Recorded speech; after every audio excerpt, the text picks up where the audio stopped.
Traders, this is Blake Morrow. You are listening to the Morning Edge webinar, and I want to welcome you all back. And we're going to get started with our morning analysis. So let's go over to the euro dollar. Just happen to be on there right now. So here's the euro, and let's see here. We had talked yesterday about getting a dip to the 110.50 level. Okay, actually, you know what? I need to delete a few things. Let's take a step back. Here's the 4-hour chart. Okay. And I'm going to get rid of a couple of things for now. Let's get rid of this. I'll redraw some of the stuff too. So, okay, let's get rid of that. Let's get rid of that. And let's get rid of this. I don't even know what this is, but we don't need it right now. Okay. All right, so yesterday, we were here. And we were like, man, we were just breaching the 110.90 yesterday during the,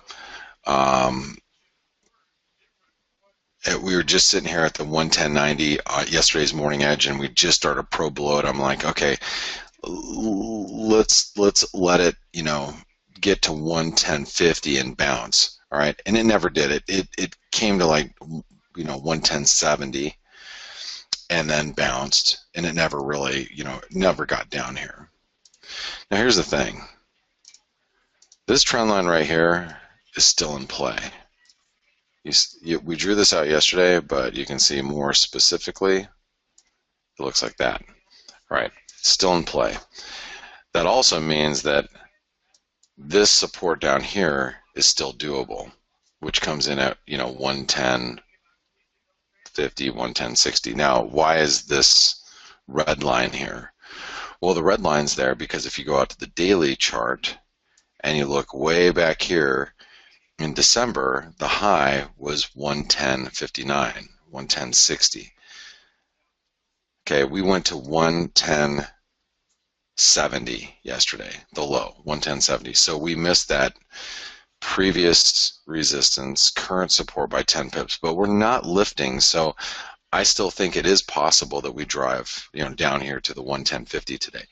Now, as I was discussing a little bit earlier, you guys, if you haven't taken a look at the euro yen looks bearish. It really does. The euro yen does not look good. And if the euro yen continues to break lower, that could push the euro dollar even below this 110.50 level. Now, I'm going to write that down as support. I don't think it's going to break today, but if I do buy it, I'm going to have to, be very careful with the euro, because I've been planning on buying at 110.50 if we got down there.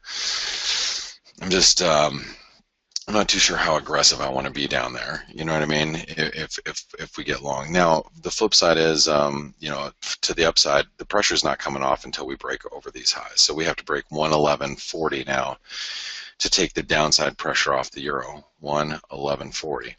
Now, there's a good chance that we do, come out and break through this 111.40 level, because if you look at gold, gold's pretty firm, Gold's had a decent bounce. Gold's holding up. It's not really selling off. And if gold continues to, stage a rally, that's going to help the euro dollar move higher, in my opinion. All right. Let's go over to the cable. So the pound dollar,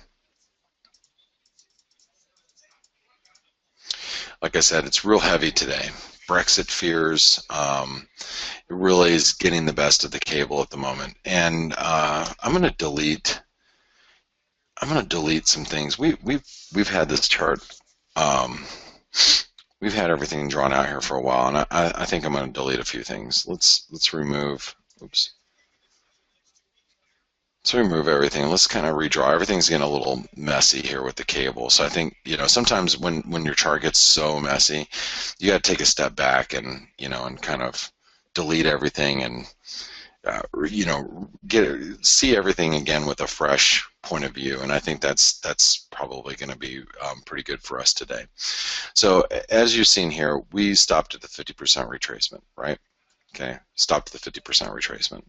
That was one. Now, if you look more recent, Okay, more recently, you got to see why we're stalling at these lows here. All right. So the low, as you can see, is hovering around the 618, which you guys know the 618's, tends to be my most favorite fib level, and we've been on both sides of it. Nothing concrete where it's stopping us on a dime, but we've been hovering, around this 618 quite a bit. All right. Now, support for the cable. If we come back under pressure, you have to imagine that this 142, even though it's just below these lows that we set here, I think 142 is probably going to offer support. On a day like today, on a Friday, it's going to be hard for the market to get too terribly carried away, unless the data is extremely strong or weak, which, and I guess inflation data could potentially move the market, but um,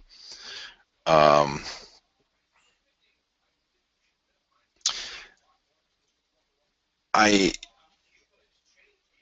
as I've told you guys the last, especially recently with the cable, it just, the pound, you just don't want to be chasing it. In this type of environment, when there's a lot of headlines regarding Brexits, or the Brexit, or whether it's a new poll or it's fears, or it's some comments from some ministers. Yesterday, Weidman from the ECB said that we expect a deal today, and look at the cable. I mean, the pound rallied yesterday, and then it came right back down again.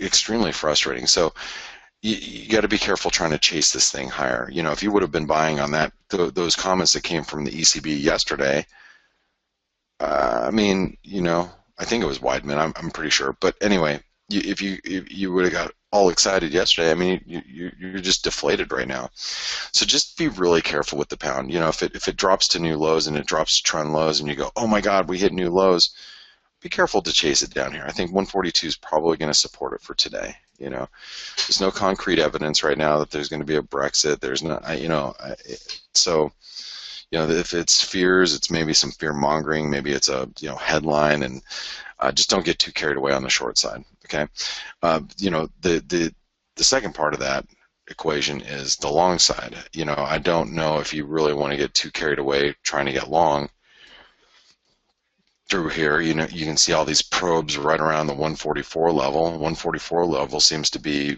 capping prices for now. So any rally up to 144, if you're long, you might consider taking profits, or if you're looking for a short, maybe 144 is not a bad place to be on the short side. But I think you gotta give this thing some room. Try not to chase it. Try not to chase it around. Okay. Let's go over to the Swissy. Now the Swissy, a couple people just pointed out in my chat room that the Swissy is actually showing some strength, meaning the Swiss franc is showing some strength right now. All right, we're approaching the resistance we wrote down yesterday, which comes in at 99.80. I think we stopped shy of it at 99.68 here, 99.67 there. So we stopped shy of it by about 13 pips. What's interesting is about the Swissy is we sold off pretty aggressively just over the last few minutes. I mean, you look at it, like that spike up there, we just slumped, which I find really interesting. I'm not too sure why that happened, but we are. I think I can just transfer this over from yesterday. Just move this over. If we break through the support here,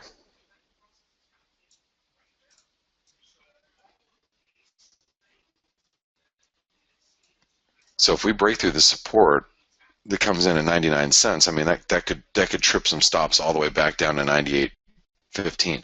Now I'd be a buyer down here where my cursor is if we can get it. I just don't know if we're going to do it. I mean, you have to imagine that just yesterday, or this is an hourly chart, so yeah, I mean last night, I mean we were looking like, oh, here we go, we're going to try to break down. We didn't do it. We held. So that could very easily happen here again. All right, so 99 cents, key support.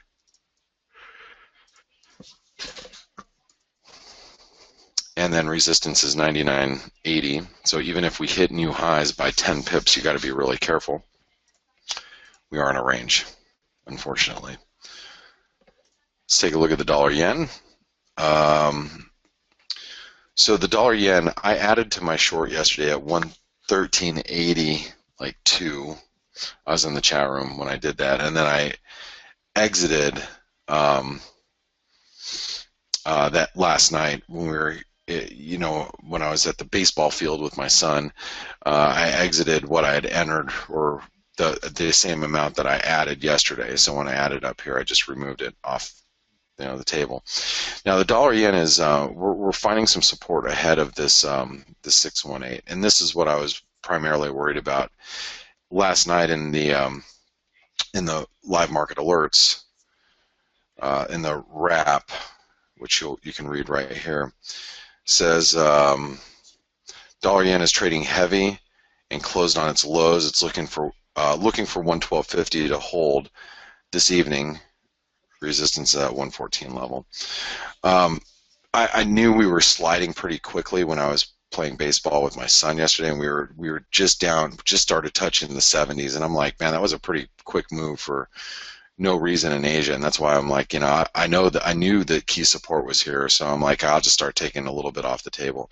I thought we were actually going to slide down to 112.50, but I think we should mark this area because A, it's a 618, but B, because it is also if the dollar does weaken following the CPI data, if the CPI data does come in a little weak, then the dollar yen could slide towards that 112.50. So 112.50 is support.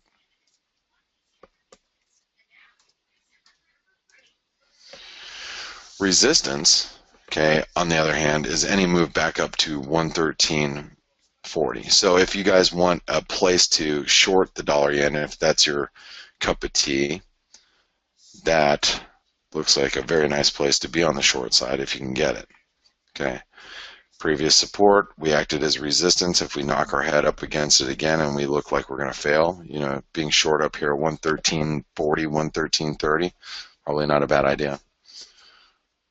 So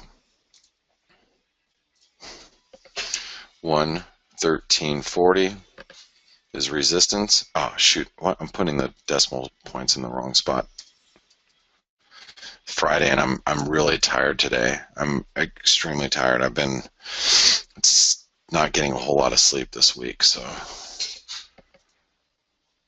and I don't know why I keep waking up in the middle of the night.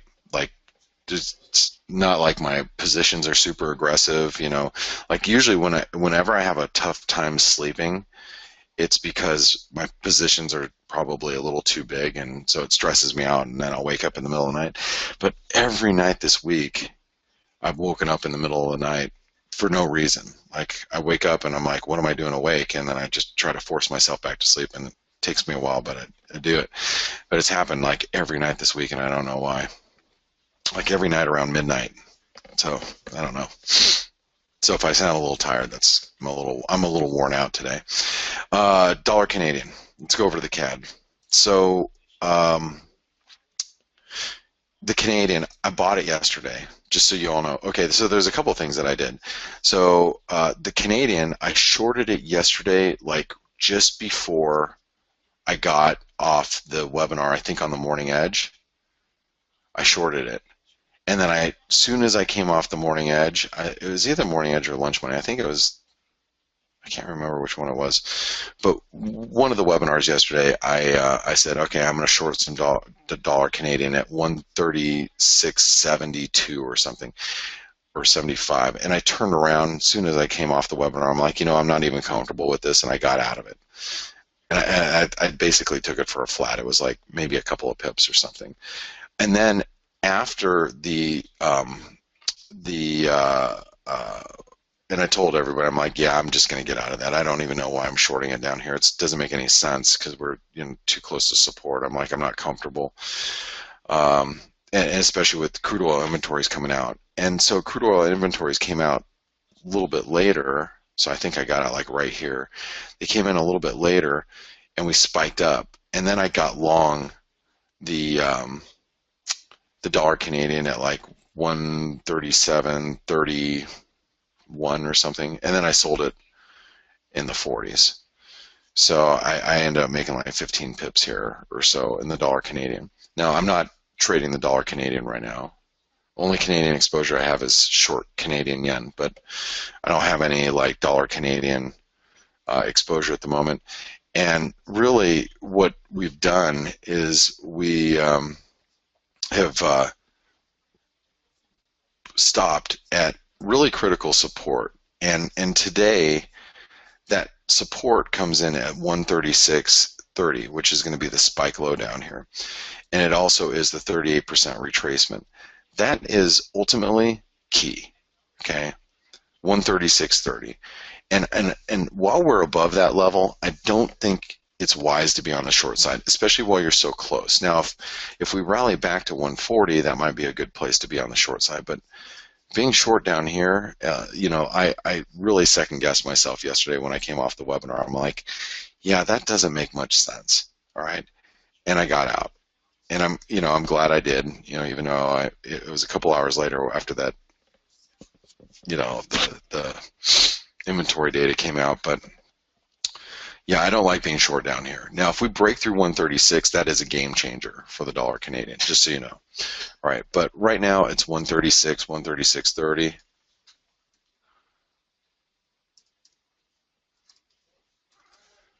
Key support, okay, down there. Now, resistance for the Canadian.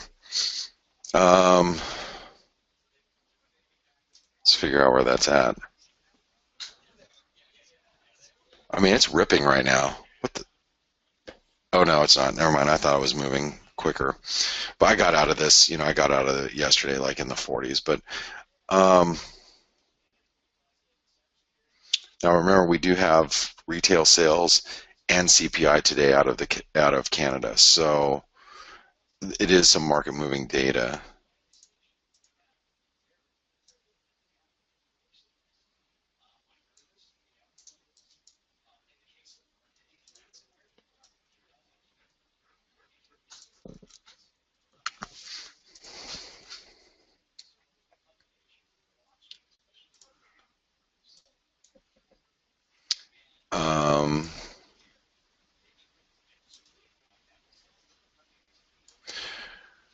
Resistance today is at 138.45. I mean, you can even say 138.50. Okay. Resistance is going to be 138.45. That, if you guys want to be on the short side of the dollar Canadian, I think that's probably the place to do it. Or if you're long, that's probably not a bad place to be looking to take some profits. Whoa. 138.35, right? 45, sorry. 45. All right. Range. All right, let's go over to the Kiwi. Here's the Kiwi, and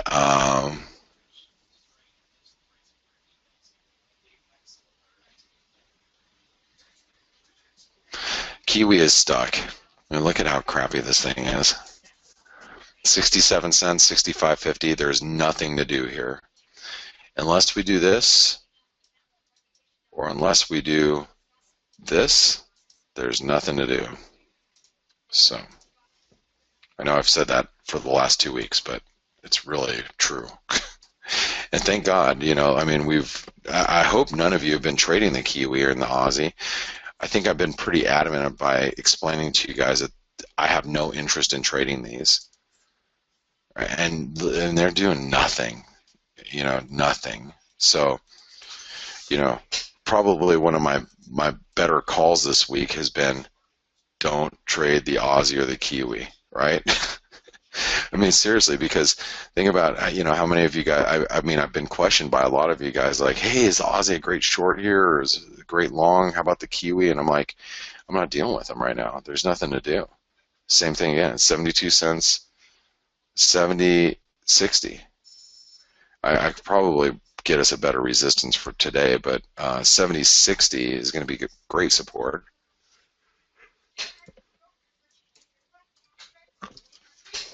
Oops.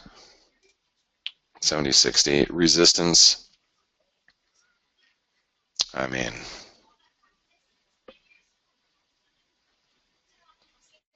really, I mean 71.30, but really it's 72 cents. Yeah.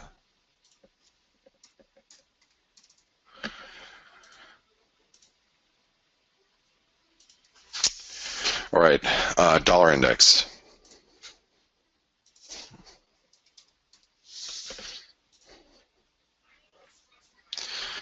All right, here's the dollar index, and you know what? Actually, I'm gonna hold off on the dollar index. I'll do the dollar index when we come back, and then we'll do the peso and see if there's anything happening in the Nordic currencies, which I'm 90% sure there is not.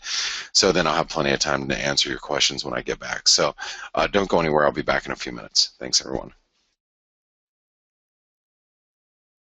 All right, traders, this is Blake Morrow. You are listening to the Morning Edge webinar. I want to welcome you all back. So we're going to finish up with the dollar index. Yeah, stocks have bounced back a little bit. Gold's pulled back some. The dollar's bouncing some. You can see the dollar yen's back above 113. So we're seeing a little bit of a bounce back in equities, a bit of improvement in risk appetite. I don't think it's any other reason than just markets kind of flip-flopping around a little bit. That's pretty much it. Let's go back over to the dollar. So here's the dollar.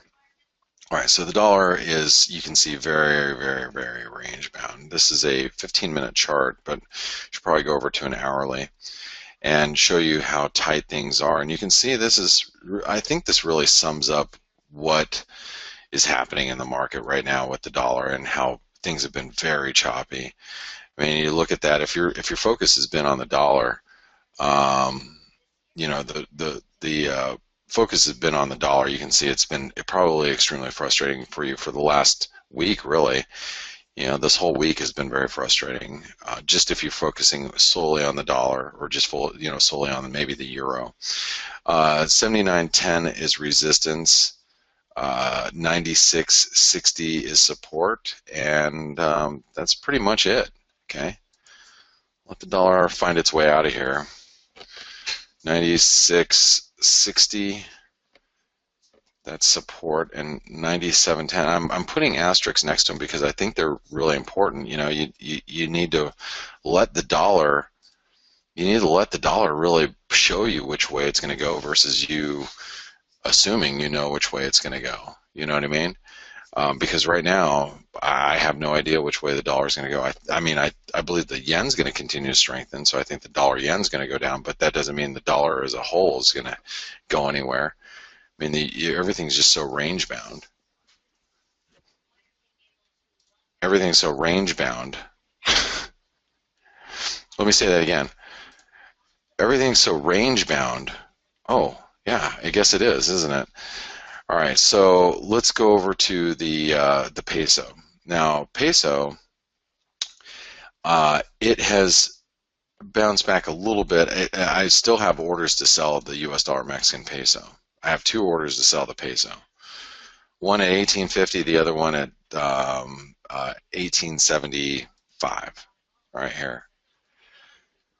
So I'm still looking for this move. You know, and actually one of the new traders in our chat room asks if there's an inverted head and shoulder pattern on the hourly here.